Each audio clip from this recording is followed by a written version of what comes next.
Welcome to news అడ్డా. అసలు తెలంగాణ కాంగ్రెస్లో ఏం జరుగుతుంది? చేసింది చెప్పుకోలేకపోతున్నాం. ప్రతిపక్షాలు చేసే హైజాక్ కుట్రలను తిప్పికొట్టలేకపోతున్నాం. ఇవి తరచూ సీఎం రేవంత్ రెడ్డితో పాటు కాంగ్రెస్ పెద్దల నుంచి వస్తున్న కామెంట్స్. ఇటీవల రాష్ట్ర ప్రభుత్వం రైతు భరోసా నిధులను విడుదలనైతే చేసింది. శిల్ప కళావేదిక నుంచి ముఖ్యమంత్రి రేవంత్ రెడ్డి విడుదలకు శ్రీకారం చుట్టడం జరిగింది. అంతలోనే ఉన్నట్టుండి రాష్ట్రంలో అప్పుల ఇష్యూ తెర మీదికి రావడం 4 రోజులు రచ్చ జరిగిపోయింది. రైతు భరోసా క్రెడిట్ రాష్ట్ర ప్రభుత్వానికి దక్కకుండా చేయడానికే బీఆర్ఎస్ ఇలా ప్లాన్ చేసిందని, మంత్రుల మధ్య గ్యాప్ వారికి కలిసి వచ్చిందని పొలిటికల్ సర్కిల్స్లో డిస్కషన్ అయితే కొనసాగుతున్నది. ఇందుకు అప్పులపై డిప్యూటీ సీఎం బట్టి విక్రమార్క, ఎక్సైజ్ మంత్రి జూపల్లి కృష్ణారావు స్పందనలను ఆ వర్గాలు ఒక విధంగా ఉదహరిస్తున్నాయని చెప్పవచ్చు. వాళ్ళు స్పందించే తీరును. అప్పులపై ఆర్థిక మంత్రి హోదాలో డిప్యూటీ సీఎం బట్టి విక్రమార్క ముందుగా స్పందించాల్సి ఉన్నా ఆయన లేట్ అయ్యారని, కౌంటర్లో వెనకబడ్డారనే కామెంట్స్ కూడా వినిపించాయి. అయితే పరిస్థితి చేయి దాటిపోతున్నదనే పరిస్థితులలో ఎక్సైజ్ మంత్రి జూపల్లి కృష్ణారావు రంగంలోకి దిగడం జరిగింది. గత బీఆర్ఎస్ ప్రభుత్వ అప్పుల లెక్కల చిట్టా విప్పడం కూడా జరిగింది. దాదాపు 3 రోజుల తర్వాత డిప్యూటీ సీఎం ప్రెస్ మీట్ పెట్టి అవే గణాంకాలను రిలీజ్ చేయడం. ఆ 3వ రోజు కూడా జూపల్లి కృష్ణారావు మొదట బీఆర్ఎస్ లీడర్ హరీష్ రావుకు అప్పులపై లెక్కలతో లెటర్ రాసి సాయంత్రం ప్రెస్ క్లబ్లో చర్చకు వెయిటింగ్ అంటూ సవాల్ విసిరి అక్కడ కూర్చోవడం జరిగింది. ఆ మధ్య గ్యాప్లో బట్టి విక్రమార్క మీడియా ముందుకు వచ్చి లెక్కలైతే చెప్పారు. ఇలా ఇద్దరు మంత్రుల్లో అప్పులపై పక్కా లెక్కలు చెప్పాల్సిన బట్టి లేటుగా రియాక్ట్ కావడం, జూపల్లి దూకుడుగా ముందుకు వెళ్ళడం గాంధీ భవన్ వర్గాల్లో చర్చకైతే దారితీసింది.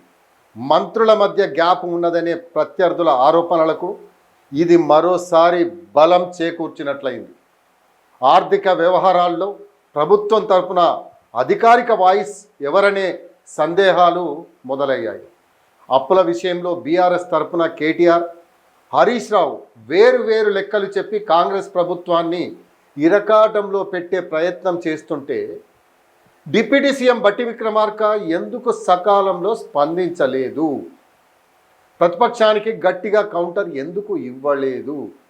కట్టడి చేయడంలో ఆయన ఎందుకు చొరవ తీసుకోలేదు? మంత్రి జూపల్లి కృష్ణారావు ఎందుకు దూకుడుగా వ్యవహరించాల్సి వచ్చింది? ఇలాంటి పలు రకరకాల చర్చలు కాంగ్రెస్లో జోరుగా కొనసాగుతున్నాయి. ప్రభుత్వం ఏర్పడిన వెంటనే ఆర్థిక అంశాలపై శ్వేతపత్రం విడుదల చేసి అసెంబ్లీలో ప్రత్యేకంగా చర్చ చేసిన డిప్యూటీ సీఎం, ఆర్థిక మంత్రి బట్టి విక్రమార్క ఈసారి బీఆర్ఎస్ వ్యాఖ్యలకు ఎందుకు తొందరగా కౌంటర్ ఇవ్వలేదనేది హాట్ టాపిక్గా మారింది. గురుకుల టెండర్ల అంశంలో ఆయా శాఖల మంత్రులు పొన్నం ప్రభాకర్, అడ్లూరి లక్ష్మణ్ కుమార్, అజారుద్దీన్ స్పందించినప్పుడు అప్పుల విషయంలో ఆర్థిక మంత్రి ఎందుకు ఆ తరహాలో చొరవ తీసుకోలేదు, ఎందుకు దూకుడుగా వ్యవహరించలేదనేది ఇటు కాంగ్రెస్ పార్టీలో అటు ప్రభుత్వంలో ప్రశ్నలను అయితే లేవనెత్తుతున్నదని చెప్పవచ్చు.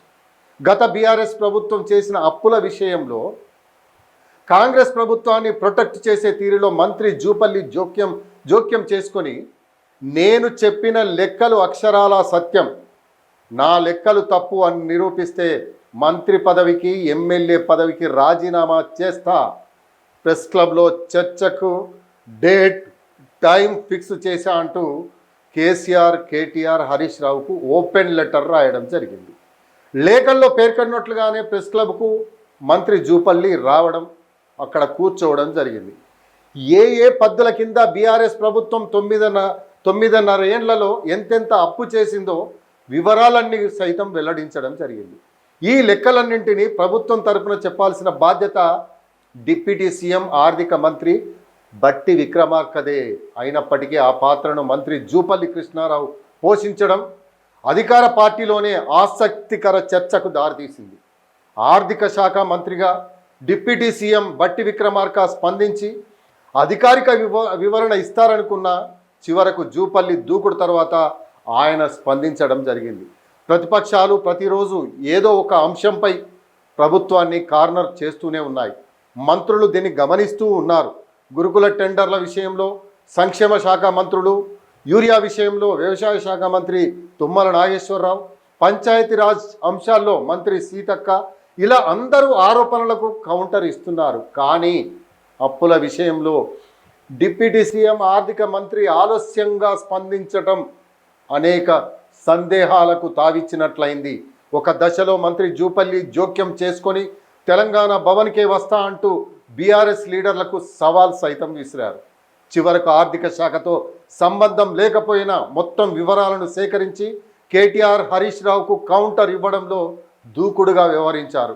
కొన్ని శాఖల్లో సంబంధిత మంత్రులు ఎందుకు వేగంగా రియాక్ట్ కావడం లేదు, వారికి బదులుగా ఇతర శాఖల మంత్రులు ఎందుకు జోక్యం చేసుకోవాల్సి వస్తున్నది, ఇలాంటివన్నీ ప్రభుత్వంలో కమ్యూనికేషన్ గ్యాప్ పెరిగిందన్న విమర్శలకైతే దారితీస్తున్నది.